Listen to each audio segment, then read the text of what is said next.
تو پھر اپنا بستر الگ کر لو، لیکن کمرہ چینج نہ کرو کہ اس کو کسی اور کمرے میں ڈال دو اور آپ کسی اور کمرے میں، نہیں نہیں نہیں، ایک ہی کمرہ ہو سکتا ہے کہ اللہ اس کا دل بدل دے اور وہ اپنے اس گناہ سے توبہ کر کے آپ سے بھی معافی مانگ لے۔ اگر تب بھی بات نہیں بنتی تو پھر قرآن نے طلاق کا آپشن رکھا ہے، طلاق دے دیجیے، یہ ہے حکم۔ لیکن اگر آپ تشدد اور ظلم یوں ہی کر رہے ہیں اپنے آپ کو حاکم سمجھ کے، تو دنیا میں بھی ذلیل ہوں گے اور آخرت میں بھی ذلت اٹھانی پڑے گی۔ نمبر پانچواں جو گناہ ہے انسان کو جو دنیا اور آخرت میں ذلیل کرے گا، وہ ہے تکبر کرنا۔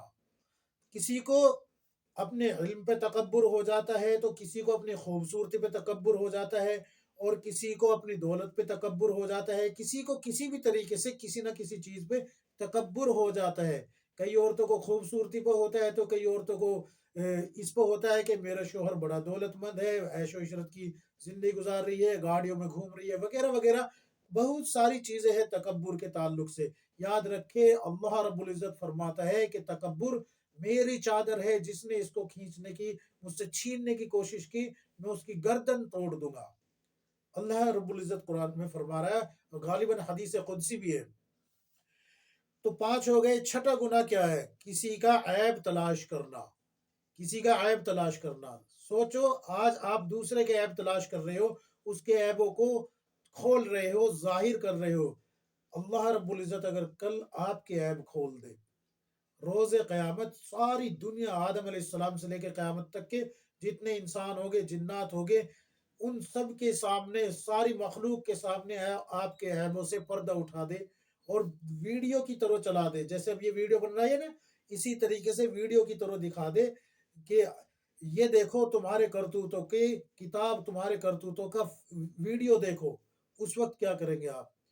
اگر آپ آج جو ہے مخلوق کے عیبوں پہ، اللہ کے بندوں کے عیبوں پہ پردہ ڈالیں گے، تو کل انشاءاللہ اللہ تبارک و تعالی روز قیامت آپ کے عیبوں پہ پردہ ڈالے گا۔ آپ کو اگر اس سے ہمدردی ہے نا، جس کے آپ عیب اچھال رہے ہیں، تو اس کو تنہائی میں سمجھائے کہ بھائی یہ گناہ کا کام ہے، اس کو چھوڑ دو۔ یہ شان ہے آپ کی، یہ نہیں کہ دوسروں کے سامنے اس کو ذلیل کرے اور اس کے عیب کھولے۔ نمبر 7، بے پردگی کرنا۔ بے پردگی کرنا، نامحرم سے یعنی کہ بے تکلف رہنا، یہ بھی کتنا خطرناک گناہ ہے۔ قرآن کریم اس پہ شاہد ہے۔ قرآن کریم میں اللہ تبارک و تعالیٰ نے صاف لفظوں میں فرما دیا، رسول اللہ صلی اللہ علیہ وسلم کو خطاب کر کے، اے نبی جی، آپ کی بیٹیاں، آپ کی بیویاں اور تمام مومین مرد، تمام مسلم عورتیں، مومین عورتیں، سب کی سب پردہ کرے۔ اور اللہ کے نبی صلی اللہ علیہ وسلم نے تو یہاں تک فرما دیا کہ جہاں دو غیر محرم ہو جائے، یعنی کہ ایک عورت اور ایک مرد، وہاں دونوں کو جمع ہی نہیں ہونا چاہیے۔ تو بے پردگی یہ ایک ایسا گناہ ہے جس کو انسان، یعنی کہ خواتین اکثر کر رہی ہے، مرد بھی کر رہے ہیں، گھٹنے سے اونچا جو ہے پہن لیتے ہیں انڈر ویئر وغیرہ اور گلیوں میں گھوم رہے ہوتے ہیں، اللہ حفاظت فرمائے۔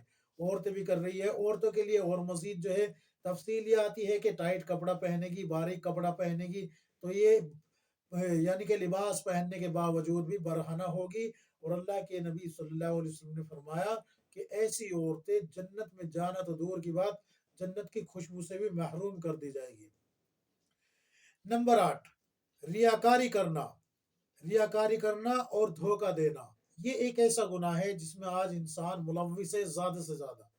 ریاکاری کرتا ہے، اللہ کی عبادت کر رہا ہے، اللہ کے لیے کرے، یہ نہیں کہ بھئی لوگ مجھے دیکھیں گے تو مفتی صاحب کہیں گے تو میں اس لیے جو ہے ویڈیو شوٹ کر رہا ہوں، لوگ مجھے دیکھیں گے کہ یار بڑی اچھی قرات کرتے ہیں، ممبر پہ بڑا اچھا بیان کرتے ہیں، اور لوگ بس جب یہ آئے گا نا کہ لوگ کہے، لوگ واہ واہ کرے، یہ کم وقت کان جو ہوتے ہیں نا، یہ کان چاہتے ہیں کہ ہماری تعریف کی جائے، بڑی بڑا متقی ہے، بڑا پرہیزگار ہے، نہ نہ نہ نہ نہ، تباہی مقدر بن جائے گی۔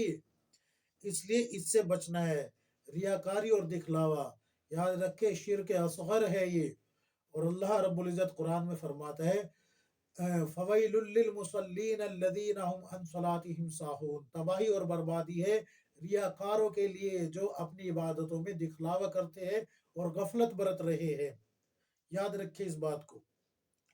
نمبر 9، اللہ کی رحمت سے مایوس ہونا، یہ آپ کو دنیا اور آخرت میں ذلیل کر دے گا۔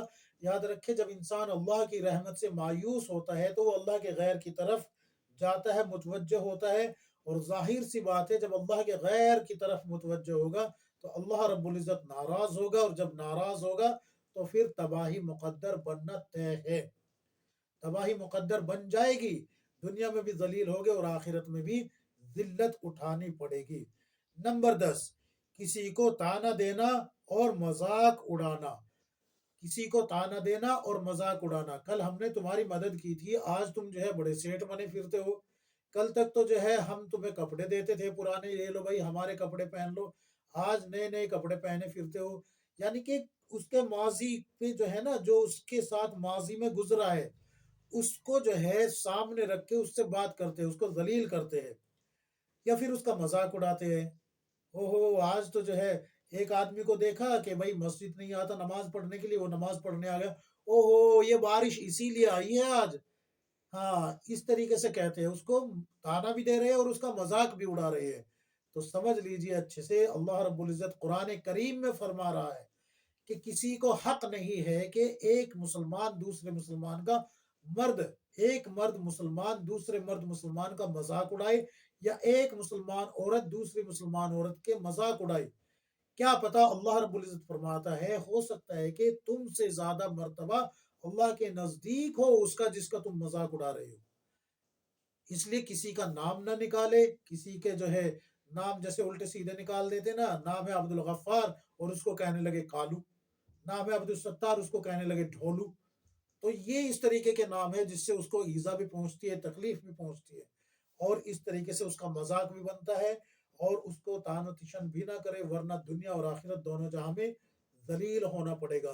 یہ 10 باتیں میں نے آپ حضرات کے سامنے 10 ایسے گناہ گنوائے ہیں جو آج معاشرے کا حصہ ہو چکے ہیں۔ اگر آپ کر چکے ہیں تو توبہ کر لیجئے، جس کے ساتھ کیا ہے اس سے معافی مانگ لیجئے، مقروض ہے تو قرض ادائیگی کے راستے اور اسباب اختیار کیجئے اللہ سے مدد مانگتے ہوئے۔